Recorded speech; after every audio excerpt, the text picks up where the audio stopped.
From Mordor to Hogwarts to Gotham, the nerds have come together to create a show for nerds by nerds.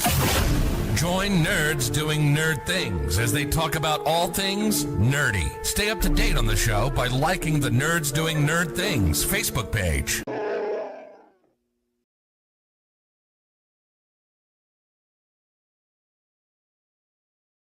The name's Duke Nukem, and you're watching the Nerds Doing Nerd Things podcast. I don't know why, but you are. This honky-tonk man, greatest intercontinental champion of all time, and you're watching Wrestling with Nerds podcast. Yes, that's my favorite. Shake, rattle, and roll. What is up, wrestling nerds, and welcome to the next episode of the Wrestling with Nerds show, where we're doing our Survivor Series predictions for tonight's Survivor Series WarGames. I don't do it very well. We have to go back to go. Yeah, it's WarGames. You gotta. So who said it best? You gotta grovel a little bit. Because Regal was pretty good. Regal's was good, but Rhea's has been really good too. Yeah, I did not like Adam Pearce's last year. Yeah, he was really, really, really hyped to say it for sure. Takes off his glasses right at the hard cam and just WarGames. Yeah, you gotta have that European or like that foreign accent to get war instead of war games going. So, since we haven't done this yet, and I think we might have done actually a preview show for this exact same pay-per-view last year, Ryan, for anybody who is new, what is WarGames? WarGames is a 5-on-5 rotating entries. It's a two rings surrounded by one cage. It used to be really good because there was a top on it. Now that's open. So that your high flyers can have their big giant spots, get my shit in. Basically the concept is 2 men start, they go for 2 wrestlers, superstars, men or women, start, they go 5 minutes, every 2 minutes after, they alternate until everybody's in the ring, and then WarGames was originally called WarGames The Match Beyond, because WarGames was the game that was played when they were going back and forth. Once everybody's in the game match, now it's the match beyond.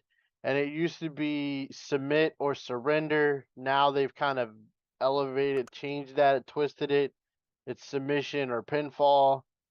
There is that caveat that keeps getting posted in the rules, and I keep bringing it up because I'm waiting for it to happen. Because there is no top to the cage, that if you escape the cage, you forfeit the match for your team. I am waiting for that rule to get played in a finish. It'll be my shining star of WarGames of WWE is when that occurs. Even if it's something stupid, like where somebody goes for like a flip off the top and somebody I think if they're gonna do it, they're gonna do it where like that person is purposely screwing over their team. Oh, you mean like Jey Uso tonight? No, I can see it in the women's match before I see it in the men's match. Who's screwing the women over? I mean, there's Bailey, Bianca. How about we get into the match cards and we'll figure it out? All right. Well, for tonight's WarGames, Survivor Series WarGames, coming to you live from Vancouver, British Columbia's Rogers Center. Jesus Christ, there's a lot of Rogers Centers up there. And they still don't spell it right. Oh, Rogers Arena. This one is actually spelled right. Oh, they never spelled the center is right. the center is the baseball field. I thought when you said it that way, I'm like, wait a minute, isn't that Toronto, not Vancouver? Rogers gets all the way through Canada, I guess. This will be the first WWE pay-per-view in this arena in 26 years. So 1998? 99? Doesn't tell me what it was. It just says what, 26 years ago. But let's get into the match card. I'm gonna go with it was breakdown. I feel like you're gonna go look that up and be like, "Was I right?" Sure, why not? Go ahead. So let's start with the women's War Games match. Rhea Ripley, Bianca Belair, Naomi, Io Sky, and Bailey versus The Judgment Day, Liv Morgan, Raquel Rodriguez, Nia Jax, Tiffany Stratton, and Candice LeRae. Ryan, how do you see this match playing out? And who do you think is going to win? And are we possibly going to see a cash in the middle of a War Games match? We very well could see a cash in only because of my predictions for later on matches. Um, it'll be interesting to see if we get a little bit trying to figure out who was the one that took Jade out. If we kind of can figure it out by just the match on how people act. Coming out of that little cage to get into the big cage, there's always a little twist for somebody. Whether it's Dakota punting Tegan Knox a Mm. couple years ago, you never know. The little cage to the big cage is always where the turns occur. It seems like. Um, I don't. I think we had this conversation last night when we were talking about the teams. Liv's team is more Put together? cohesive, Yeah. but I mean the only two on the other team that I care to pay attention to is Rhea and Bailey. Unless they're gonna, this is planning the season that it is Bianca that took out Jade, Which I kind which of hope it is. I kind of really see do. that would be nice.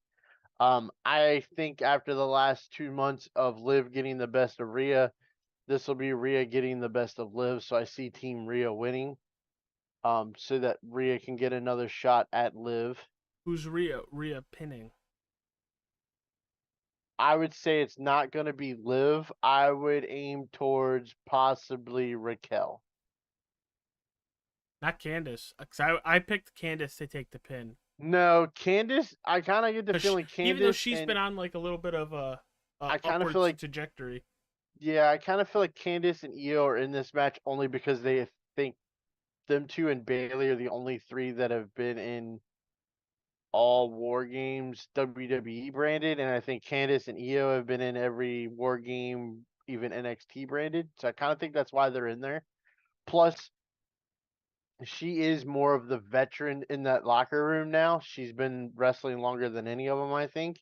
Well, if you're So to counting kind of keep, indies, she started yeah, what yeah. So 2013. like keeping control in that cage is what she'll be really good at. That's why she'll be in it.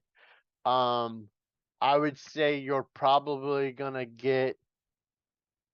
I would be I would be pretty excited to see that first 5 minutes if it was possibly Tiffany and Naomi, or maybe even Bailey and Tiffany. That would be a first 5 minutes. She I lied. I was way off. She made her debut in wrestling when she was 17 in 2002. Yeah. I was 11 years off. I also didn't realize she was 39 years old. Yes, I say she's one of the veterans in that locker room, so that would be interesting to see if that's where um they go with that. I know there's a lot of like what do they call it when pieces of an event they like to bet on? I would bet on Bailey and Tiffany being your first ones in the ring, or even Bailey and Candice could be your Not, first two. But I feel like Bailey will be the leader or the first one out for Team Rhea. do you possibly? Because this is where I was going. I wasn't thinking Raquel Gonzalez Rodriguez um, as as the who's going to take the pin. Like I think we agree on what team is going to win, but I kind of think Nia might take 2 pins tonight. I mean, it would. That's a way to embarrass her that they always seem to like to do to Nia on at certain times for her to get pinned and then pinned again. It could happen. It could possibly happen. I was off. I was correct by Breakdown being in Canada. Back to that whole thing again. I'm just looking here. Breakdown in Your House was in Hamilton, Ontario, Canada in September, and then WWE Rock Bottom was the one that was in Vancouver, British Columbia in December. I feel like WWE back in the day really liked naming pay-per-views off of people. Or... That's how when you started with the In Your House thing, when they started to add names to it to try to get off the In Your House names, they would use wrestlers' finishes or catchphrases like In Your House, Degeneration Vader X. Time, yeah, Degeneration X, uh, What was the Taker one? We just did it. Revenge of the Taker, Oh, okay, yeah. or Cold Day in Hell, that kind of stuff. That's how they were trying to come up with pay-per-view names. But I digress. Let's go back to what we were talking about. All right, back to the possible second match of the evening, because right now it's showing LA Knight and Shinsuke main eventing. I don't see that. I'm just gonna go with my own what I think. Second match of the night, we're gonna see Braun Breaker defending his Intercontinental Championship versus Sheamus and Ludwig Kaiser. I think this is gonna be an absolute fantastic match, back and forth between all three of them. But I don't think it's time yet to take the belt off of Braun Breaker again yet. I hope we don't have another spot where he spears himself into the table again, because that really was kind of scary. I honestly thought he might have hurt himself. Definitely. But I think it's going to be a great match. I just don't think Braun is going to lose. I don't think so either. Of course, everybody's hoping that Sheamus can finally win the Intercontinental title to give him the Grand Slam title thing. He hasn't won an Intercontinental title? That is the only belt that he has not won. Him and John Cena both have never won the Intercontinental Championship. Well, I think it's more plausible if Sheamus wins it than Cena. I don't think Cena's ever going to become a Grand Slam champion. No. I would say though, if they do make that move or make that leap to put the title on Sheamus, I think it's going to be because they're going to elevate Braun to be next in line to possibly take on the World Heavyweight Champion. I could see that because he's got a lot of momentum behind him and he's playing that on the fence. I'm a heel, but I have face qualities, and then I'm a face, but I have heel tendencies. So he could be whatever they need him to be at whatever time they need him to be. And he's getting over in the process because he's fun to watch. I think all three of these guys, they're gonna burn the house down. This might be the best match on the card that's not inside of a cage.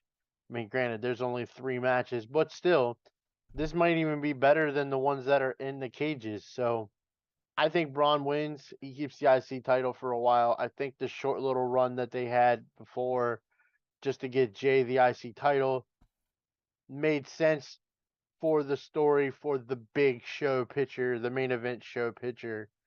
So it wasn't really like he got demoted and then remoted to the Intercontinental title. It was more like we need the IC title to move the Bloodline story. So we're going to take it off of you for a week, put it back on you right after. Don't worry about it. So this is going to be fun. I got Braun Breaker winning. Another adding point to this match. Who do you think's taking the pin? And how well do you think Ludwig Kaiser is going to show up in this match? I hope Ludwig shows up and shows out, but I think he'll take the pin. Because I think outside of Braun and how they're booking some other people recently, he's another one on the up and up. Now, if you want to take this into the whole fantasy booking realm, Ludwig winning the Intercontinental title would be a fun little twist, especially if we get into our next match and Gunther does not win or loses the world title. And now you have the dynamic of Gunther and Ludwig, with Ludwig being a champion and not Gunther. That would be an interesting storytelling, but I don't think they're brave enough to do that. Not yet, because that No. would be pretty cool. Let's go into the LA Knight and Shinsuke Nakamura United States Championship match. Nakamura, first time on television the last couple weeks since I think they said April. Yeah. Uh, His Complete feud with different Kurt. gimmick. If you guys haven't watched yet, picture Joker without the face paint and the red lipstick. He's got the weird, blacked out eyes. Um, you kind of said it was something towards his New Japan character. He kind of looked like. Well, I mean, he's gone away from the red and the stripes and the white stripes and all that kind of stuff, and he's gone back to more of a sinister Shinsuke look that was the first one I had of him in New Japan. I think this is what Triple H wanted Shinsuke to be all the time, but when the other ones had their hands on him, they just didn't see it. I think this is a different Shinsuke Nakamura than what we were used to. I know we've talked to many that are like, this is just another person for LA Knight to beat. There's no way Shinsuke's going to win this match. I think LA Knight's going to win the match just because he's more over than anybody on SmackDown roster still. But it's going to be a fight. It's not going to be an easy win for LA Knight. But this is definitely a different. I feel like it's a different Shinsuke Nakamura than we're used to. Um, so he may not win it here, but I mean, there's a chance that he could be well established in the hunt for the United States title in the long run. Yeah, This is just a problem of no mid card in SmackDown. They just keep pulling people out to face LA Knight, and they're trying to revamp characters. You got to remember, with Netflix deal taking place, there's certain wrestlers that they're not doing stuff with because they're waiting to elevate them if they move them to Netflix and other premieres and that kind of stuff. So I think this is a new fresh start for Shinsuke. He's had his little run at Noah and over in New Japan or over in Japan helping over there trying to get that relationship between WWE and Japan working better. But yeah, LA Knights definitely got the momentum still to win this match. Even with last night we saw Nakamura I'm not sure if he hit a pipeline or what he did, but the mist was really, really thick and really a lot of mist last night in the LA Knights face. It'll be interesting to see if they kind of play it over like and he's having some issues or if not. you were watching it live, you missed Shinsuke doing that. Like it just looked like he stepped out of the way, and then out of nowhere, LA Knight keels over, and then oh my god, what's all over LA Knight? Yeah. You miss him giving him the mist until they really slowed it down. And I honestly, after last night, I don't know if you feel this way. Does Shinsuke become at least some sort of a credible threat, especially with his win over Andrade? Definitely. I mean, I think he becomes a threat. Does he win it right out of the bat? No, but could he become a contender again or stay in that hunt? Definitely. And it was nice to see just something different than Andrade and Mello and Santos and that three-man feud. It seemed like for a shot at LA Knight. Granted, I feel like this probably shouldn't have been a Shinsuke spot. I think out of the three of them, the only one that hasn't got a chance at LA Knight on pay per view is Andrade 101. So I think Andrade should have had the spot. But if it's building the Shinsuke character up to becoming a potential threat, then I'm all for it. Let's go into the penultimate match, which probably would be the penultimate match. It is for the World Heavyweight Championship. Gunther versus Damian Priest. Ryan, where do you see this going? Because I still have Gunther penciled in to win this, win his title back. You mean retaining this title?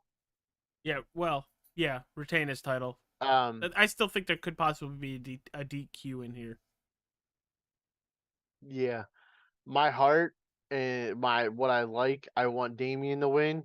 I still really like Damian Priest. But I think Gunther's still gonna win. I think they're setting up Gunther for a big run to Mania. Um, To lose to Cena. Just joking. Joking. I feel like you could possibly get a DQ here with Damian winning against Gunther.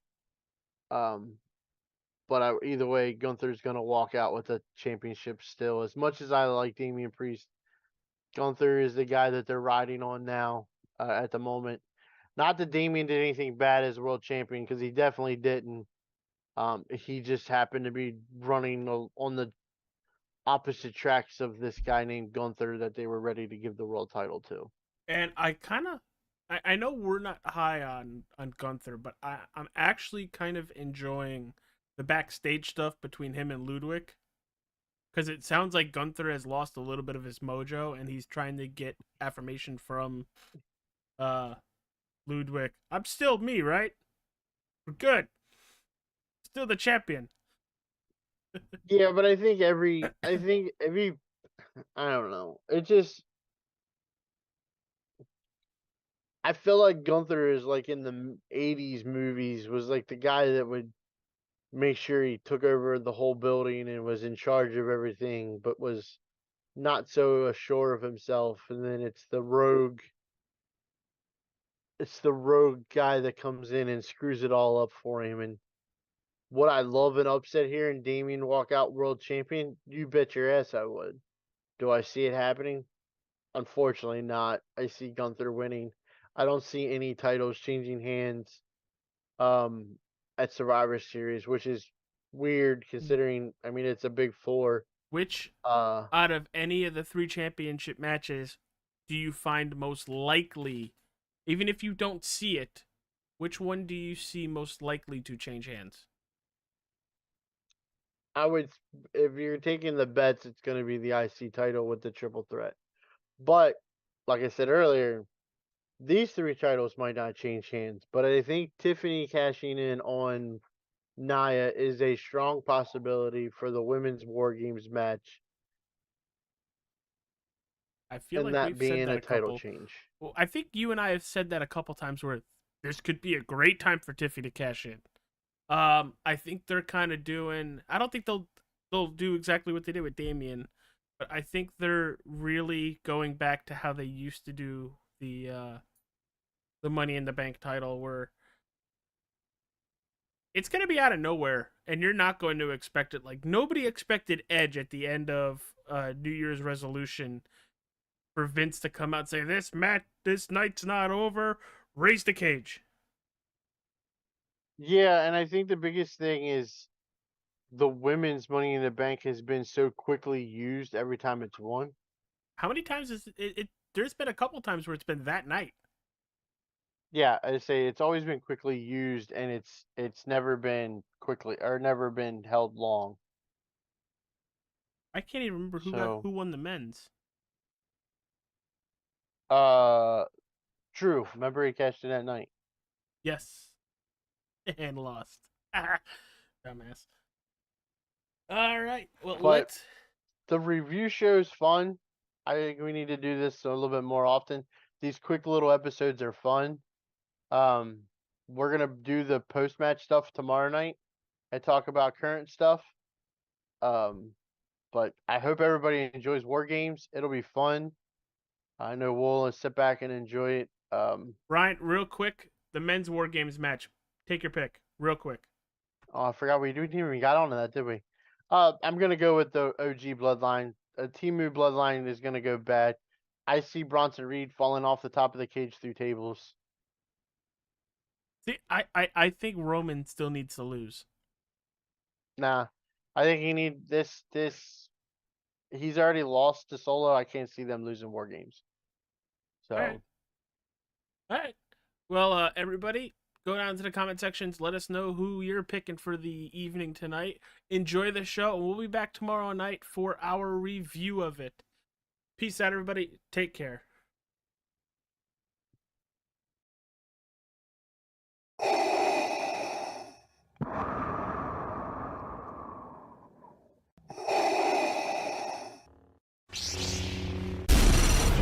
From Mordor to Hogwarts to Gotham, the nerds have come together to create a show for nerds by nerds.